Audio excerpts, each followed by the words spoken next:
Museum Perjuangan Yogyakarta adalah salah satu penanda sejarah pentingnya Hari Kebangkitan Nasional yang diprakarsai oleh Dr. Sutomo pada tanggal 20 Mei 1908. Sebagai bentuk apresiasi pemerintah untuk mengenang setengah abad Hari Kebangkitan Nasional, maka didirikanlah Museum Perjuangan Yogyakarta ini.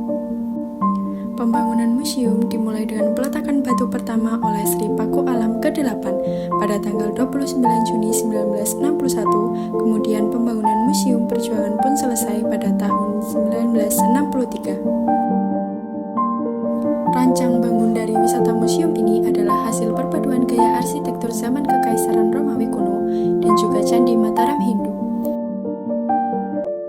Gedung Museum Perjuangan Yogyakarta berbentuk bangunan melingkar seperti silinder yang dikenal dengan istilah ronde tempel. Istilah ini muncul karena seluruh bangunan di bagian bawah atap tertempel relief-relief perjuangan bangsa Indonesia yang menceritakan riwayat perjuangan bangsa Indonesia mulai dari berdirinya Budi Utomo hingga terbentuknya Negara Kesatuan Republik Indonesia dan juga dihiasi oleh patung wajah para pahlawan nasional.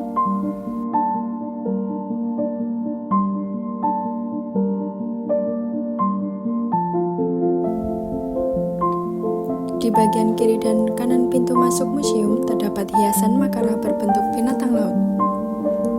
Pintu masuk utama bagi para pengunjung berada di bagian depan gedung ini dan langsung berada di lantai 2. Di salah satu sudut dari ruangan ini tampak anak tangga menuju ke lantai dasar.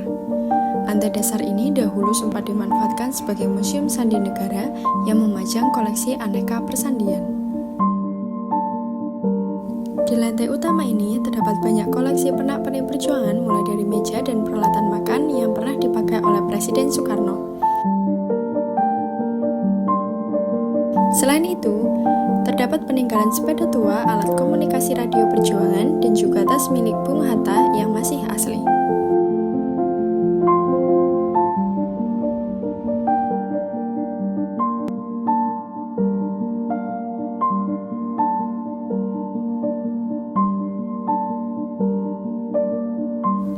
Museum ini dilengkapi dengan 10 patung kepala pahlawan nasional serta 37 relief sejarah perjuangan bangsa Indonesia sampai dengan pemulihan kedaulatan di tahun 1950. Terdapat juga miniatur kapal VOC meriam yang ditemukan tahun 1991, bambu runcing, rempah-rempah, replika tempat tidur Presiden Soekarno, dan masih banyak lagi.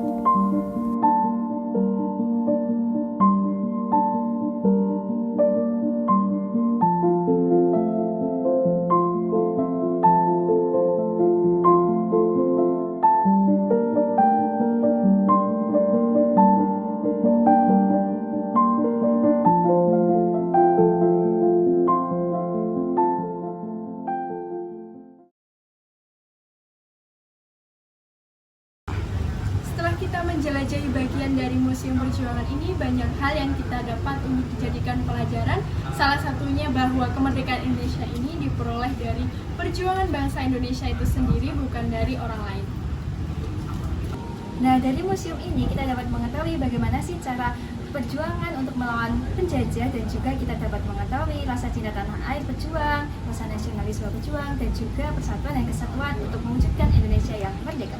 Sehingga kita sebagai generasi muda untuk mempertahankan kemerdekaan tersebut dengan cara memahami, mengamalkan Pancasila di dalam kehidupan sehari-hari. Dari museum ini kita menjadi tahu bahwa perjuangan bangsa Indonesia itu melibatkan banyak elemen baik dari sosial, agama maupun budaya. Nah, hal ini itu menunjukkan bahwa persatuan dan kolaborasi adalah kunci keberhasilan untuk mencapai kemerdekaan Indonesia. Berbagai kisah yang ada dalam museum ini menggambarkan perjuangan para pahlawan terdahulu, sehingga dapat meningkatkan rasa penghormatan kita sebagai generasi muda terhadap perjuangan para pahlawan Indonesia.